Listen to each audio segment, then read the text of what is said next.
বাংলাদেশে একমাত্র ব্যক্তি হিসেবে শান্তিতে নোবেল জয়ী হলেও দীর্ঘ ১৫ বছর সরকারের রোষানলে ছিলেন ডক্টর মোহাম্মদ ইউনূস। বিশ্বে সমাদৃত হলেও স্বৈরশাসক হাসিনা তাকে শ্রমিকের টাকা লুট, কর ফাঁকি ও দুদকের মামলায় জড়িয়ে আদালত পাড়ায় করেছেন হেনস্থা। অবশেষে অভ্যুত্থানে হাসিনার পতনের মাধ্যমে বাঙালি জাতি আবারও তাকে সম্মানিত করতে চায়। তাই তো রাজপথ কাঁপানো বৈষম্য বিরোধী ছাত্র আন্দোলনের দাবি রাষ্ট্র সংস্কারের প্রয়োজন ডক্টর ইউনূসের। এমন দাবিতে সমর্থন জানিয়ে রাষ্ট্রপতি তাকে অন্তর্বর্তীকালীন সরকারের প্রধান করতে সম্মত হয়েছেন।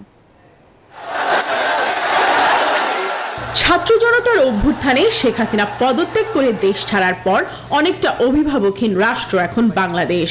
আইন শৃঙ্খলা থেকে শুরু করে রাষ্ট্র মেরামতের প্রক্রিয়ায় দেশের হাল ধরতে যাচ্ছেন নোবেল জয়ী অধ্যাপক ডক্টর মোহাম্মদ ইউনূস।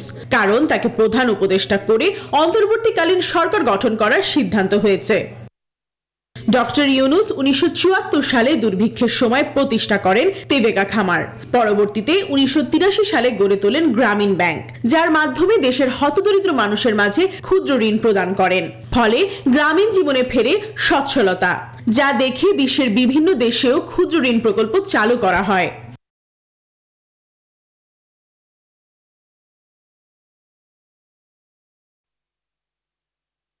এমন সব উদ্যোগের ফলে মোহাম্মদ ইউনূস ২০০৬ সালে গ্রামীণ ব্যাংক প্রতিষ্ঠা এবং ক্ষুদ্র ঋণ ও ক্ষুদ্রবিত্ত ধারণা প্রবর্তনের জন্য নোবেল শান্তি পুরস্কার লাভ করেন।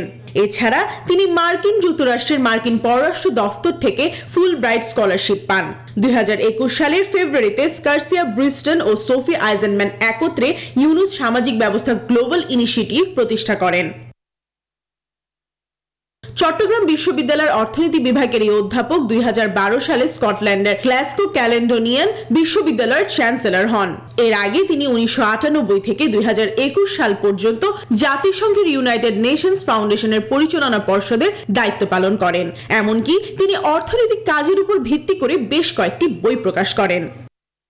আন্তর্জাতিকভাবে সমৃদ্ধ হলেও দীর্ঘ ১৫ বছর ধরে আওয়ামী লীগ সরকারের রোষানলে ছিলেন ডক্টর মোহাম্মদ ইউনূস।